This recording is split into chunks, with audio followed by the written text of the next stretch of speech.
Tagalong Bride by Ruth Ann Nordin, Chapter 21.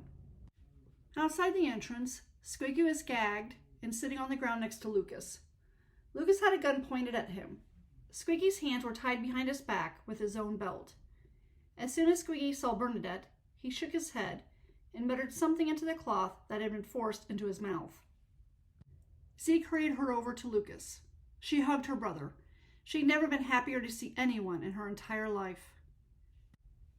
"I got her to you safe and sound, just like I promised," Zeke said with a wide smile on his face. "You didn't rescue me," she argued. "Blaze did. In fact, he rescued both of us." Zeke had the nerve to look offended. "That's not true. I had everything under control. I was just biding my time to make my move." She stared at him. Did he actually believe that? One of the men yelled from inside the cave. Then a couple of punches were exchanged. Lucas's gaze went to the hideout. "Is Blaze all right?" "I'll go in and help him." Zeke held out his hand. "I'll take the gun." "Actually," Lucas began, with a glance at it, "this is empty. Blaze said all I had to do was act like I knew what I was doing, and Squiggy would just stay here." Squiggy's eyes grew wide, and then he started yelling into the cloth again. "Are there any bullets in his pockets?" Zeke asked, gesturing to Squiggy. "I don't think so," Lucas replied. "We found him with some drawing when we got here." "What's the drawing of?" Bernadette's gaze went to the hideout, where the men were still fighting. Shouldn't Zeke help Blaze? No one was shooting in there. He didn't have to worry about getting shot. Before she could say something, Lucas gestured to the paper on the ground not far away. "I don't know what it is, but it's over there." Zeke went over to pick it up. Bernadette could understand why Lucas wasn't helping Blaze. Lucas would get hurt as soon as he entered the cave. But Zeke lived out in this territory. He was used to this. Not only that, but he chose to be a deputy. She went over to Zeke and shoved him toward the opening of the cave. "Help Blaze!" Zeke shoved the paper into his pocket. "I'm going in there. Just wanted to get the drawing first." "Get him, Mike!" Bauer called out from inside the cave. When Zeke didn't run into the cave, Bernadette glared at him. Zeke blinked, as if standing there and doing nothing when help was needed was totally normal for a deputy. "Well," Bernadette snapped. "I'm going in. Relax." He rolled up his sleeves, took a deep breath, then ran into the cave. Bernadette shook her head and went to her brother. "Can you believe him? I've never seen a more worthless lawman in my entire life. He would never have been allowed to serve the community back in Pennsylvania." Lucas offered her an apologetic smile. "Gail and I were supposed to leave with the sheriff, but he couldn't help us. Zeke was the best we could get." "Gail? Gail Patterson came with you?" Lucas grinned. "I married her." Her eyes grew wide. She knew Lucas was courting her, but he hadn't seemed that excited about it. "I thought you didn't like her." "I like her. I always liked her." "But do you love her?" She heard more scuffling and glanced at the cave. There was so much to discuss, but this wasn't a good time for it. "Yes, I love her," Lucas said. "And you had time to marry her after I left Pennsylvania? I was only gone for a few days when the bandits kidnapped me." "I didn't want to wait. As soon as she said yes, I rushed the wedding." She was tempted to ask if his hurry had stemmed from needing money, but she caught the happiness in his eyes and realized that he wanted to be married to her. At the end of the day, wasn't that the thing that mattered most? She smiled. "I'm glad you found someone you can be happy with." She scanned the walls of the canyon. "Where is she?" "Blaze and I left her over there." He pointed to a cavern tucked into a wall northeast of them. "I know you just married her, but wouldn't it have been safer for her if she stayed back in Pennsylvania?" "Well, yes, and I did try to have her stay back there, but she was determined to come along." When she gave him a skeptical look, he insisted, "It's true. She wouldn't take no for an answer. She even insisted on leaving Flagstaff and joining me and Zeke out here." "I don't believe it. Gail would never volunteer for something dangerous." "When we're done here, I'll take you over there, and you can talk to her for yourself." "But she's a wallflower." He chuckled. I know we thought that when we were growing up, but trust me, she's not a wallflower. She's exciting and fun and spirited. Before he could continue extolling her virtues, Zeke stumbled out of the cave. His hat fell off his head and rolled onto the ground. He screeched as he landed on his stomach. He made an attempt to catch the hat, but it fell off the edge of the cliff. He grunted and put his face toward the ground. Bernadette and Lucas ran toward the opening, and she peered at the side. Blaze landed a punch in Bauer's face, and Bauer went toppling onto an unconscious Mike. Bauer moaned, but didn't get up. Blaze, out of breath from all the exertion the fight had caused, pushed the brown strands of his hair back from his face, then wiped blood on his denims. At first, Bernadette thought the blood belonged to him, but he only had a few scratches on him. Blaze turned to them and nodded in satisfaction. That takes care of that. Lucas, get the ropes over there. He motioned to the corner of the cave. We need to bind them before they wake up. Lucas went past her and retrieved the ropes. Here you go, Blaze. Zeke rushed into the cave. You can help me tie them up, Blaze. Bernadette watched with disbelief as Blaze and Zeke tied Bauer's hands behind his back. Like Blaze needed Zeke's help with anything. After Blaze and Zeke were done with Bauer, they took care of Big Mike. I think Bauer and Big Mike are going to be unconscious for a while, Blaze said. Lucas, why don't you go get Gail? When we bring her here, we'll head to the nearest town. I was just going to suggest that, Zeke interjected. These outlaws need to go right to jail. There are wanted posters all over the place for them. He puffed his chest out with pride. Imagine what the others will say back home when they find out I brought them to justice. You didn't do anything, Bernadette argued. Blaze was the one who fought them. Why can't you appreciate everything that I've done for you? Zeke countered. I had to get you away from them before I could do anything else. The main priority was getting you to safety. The second thing was to subdue them. Now, I can't help it if it took longer than planned to subdue them, can I? A moment of silence fell upon the group. Then Lucas spoke up. I'll be back with Gail. He gave Bernadette a hug. I'm glad you're all right. She hugged him in return. Thank you for coming to get me. He released her, nodded, then headed down the path that would take him to the hideout he and Gail had been using. Zeke scanned the area around them, then clasped his hands. I suppose we ought to sit outside while we wait for them to return. Bernadette was tempted to go with her brother, but she realized how steep and narrow some of the path was and decided to stay put. She sat on a rock close to Blaze. In all the excitement, she hadn't taken the time to really study the man her brother had arranged for her to marry. He was nothing like the gentleman she was used to back east. They, similar to Lucas, were softer and thinner. Some were pudgy, of course, but those were typically the older ones who'd had grown children. Some were tall, like Blaze, but none had an abundance of muscles threatening to pop out of their shirts. Nor did they have that rugged look about them from a lifetime spent outdoors. Blaze was the most impressive man she'd ever seen. Zeke leaned in front of her and blocked her view of Blaze. Are you hungry? She blinked in surprise. It took her a moment to switch her mind from admiring Blaze's stunning male beauty to what was happening with her stomach. Yes, I am hungry. I didn't see any food in there, Blaze pointed out. They have some jerky behind one of the rocks in there. I saw the bag they were keeping in it while I was biding my time to rescue Bernadette, Zeke told him, looking very pleased to have noticed something that Blaze hadn't. That'll tide her over until Lucas returns with the food I packed for our trip. He patted her hand. Don't you worry, we won't let you starve. Bernadette resisted the urge to groan. Zeke had not been biding his time to rescue her. He had been as much a prisoner as she had been. He had just gotten lucky in that Blaze happened to come along. I'll get the jerky. Zeke hurried into the cave. Blaze leaned toward her, giving her a smile that made all of the miserable days she spent with Bauer, Big Mike, and Squiggy worth it. I packed a few things myself.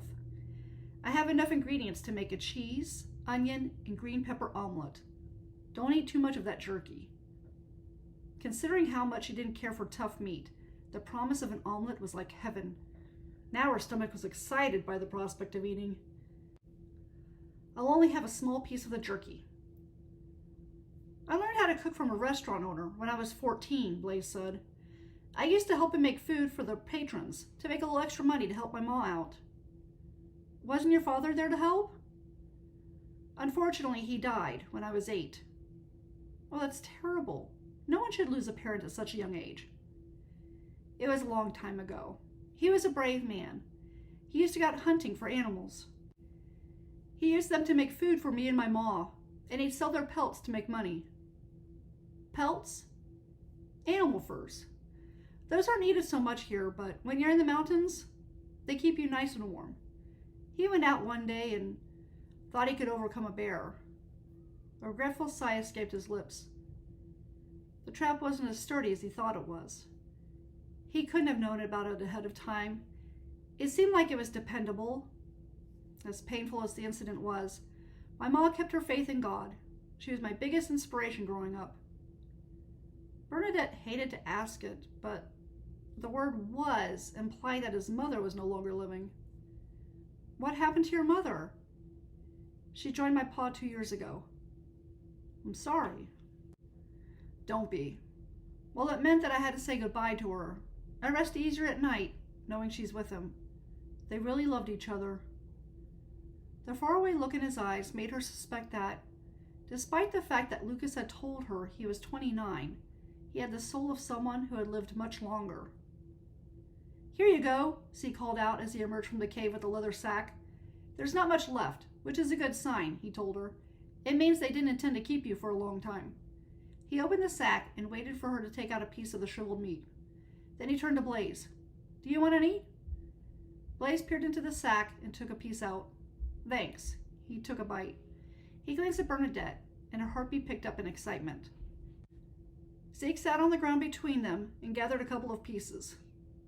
Oh, hey, I almost forgot. He dug out the drawing that he had shoved into his pocket earlier. This is what Squiggy was looking at. He tucked the jerky under his arm and smoothed the paper out. Bernadette ate her piece of jerky as he studied it. With any luck, she would never have to eat this kind of thing ever again. She didn't expect to have fancy foods when she married Blaze, but she hoped the food wouldn't be this salty or tough. Her gaze went across the canyon. She spotted her brother as he made his way along the foreboding wall. Is Lucas close to where Gale is? She asked Blaze. He nodded, then pointed to an opening in the wall that was 1/4 mile from where Lucas was. She's in that crevice over there. Bernadette watched as her brother continued to make his way to her. She finished chewing the jerky and swallowed it. She was still shocked that he had married Gale. This is a treasure map, Z called out, interrupting her thoughts. Her attention went to him as he held the drawing up for her and Blaze to see. How do you know it's a treasure map? She asked. Because it has this bright spot right here that marks an X. He tapped the red X on the map. Everyone knows that an X on a map means money. No, they don't. The X could mean anything. The X means treasure. If you don't believe me, maybe you'll believe Squiggy. Zeke jumped up and went over to the only outlaw who was conscious. He untied the cloth from around the man's mouth. You tell her what the X stands for. Squiggy spit on him. Zeke recoiled in disgust. Blaze turned to Squiggy and pointed at him. You stop that, or I'll make sure you never spit again. Squiggy's eyes grew wide. Sorry, I won't do it again. He sighed. Yes, it's a map, and it goes to quartzite. I don't know how people out in Pennsylvania do it, but out here, X is a sign for treasure. Zeke smiled in satisfaction. This map even gives latitude and longitude degrees on the exact spot where the treasure is. He glanced up from the drawing with a thoughtful expression on his face. I believe that's where the red ghost is. Squiggy snorted. There is no red ghost. Oh, there certainly is, Zeke argued. People have seen it. As much as Bernadette hated to ask it, she found herself blurting out, What is the red ghost? It's a large red beast that carries a skeleton on its back, Zeke said. I haven't seen it for myself, but I've heard the stories. I even spoke to one of the men who claimed he shot a skeleton's head off. He said some of the hair and skin of the skeleton was still attached to it. Bernadette grimaced. That's gross, Zeke. Zeke shrugged. That's what he said. It might be gross, but it's true. I'm familiar with the stories, Blaze began, but this red ghost isn't some mythical creature. It's one of the camels that were brought over by the government. Why would the government bring camels here? Why not bring horses? Bernadette asked. Camels can survive these arid parts better than horses can, Blaze replied, and they can carry a lot on their backs. The red ghost can't be a camel, Zeke interrupted. It's 30 feet tall. A camel doesn't get more than 6 feet. The red ghost can't be 30 feet tall, Blaze argued. Something that big would be noticed all over the place. Zeke gave him a pointed look. Then why did the person whose wagon it knocked over say it was 30 feet tall? When you're afraid of something, it's going to look bigger than it actually is, Blaze answered. Zeke seemed upset by Blaze's logic, but didn't say anything. There is no red ghost, Squiggy insisted. But there is treasure, and treasure is enough of a reason to go anywhere. It's not about the treasure, Zeke said. It's about the adventure. It's about going into the unknown and facing your fears. Zeke, facing his fears? Bernadette had never heard anything more absurd. Blaze had been the one who'd done all the work to save her. Without thinking, she snorted. When Blaze glanced her way, she hurried to apologize. That was very unladylike, and especially in front of him. Zeke huffed. Despite what you people think, I am brave. I could go to quartzsite all by myself if I wanted to. Blaze arched an eyebrow, and it was then she realized he was just as doubtful about Zeke's abilities as she was.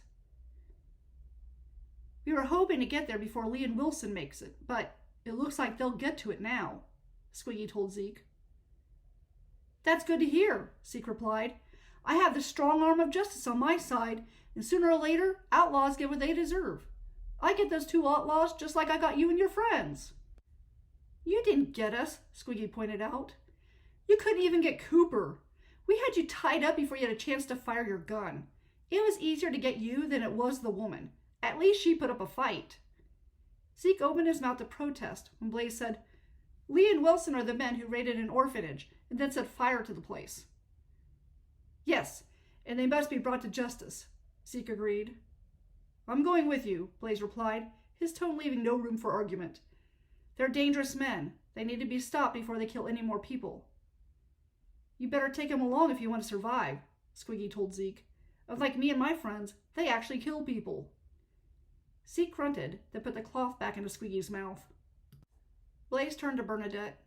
You don't mind holding off on our wedding until I can take care of those 2, do you? Despite her disappointment, she said, No, I don't mind. While she was excited about marrying him, she needed to put her desire on hold so that men who went around killing people could be apprehended. If someone were to die because she didn't let Blaze go after them, she'd never get over the guilt. Everyone knew Zeke wasn't up to the task. That settles it, Blaze told Zeke. I'm going with you. He held his hand out. Let me see that map. Zeke seemed as if he didn't want to do it, but in the end, he let out a heavy sigh and gave him the papers. All right, but I really am capable of doing things on my own. With a grunt, he went off to a spot where he could sit by himself. He folded his arms and stared off into the vast canyon. Bernadette, meanwhile, took a final bite of the jerky while Blaze studied the map.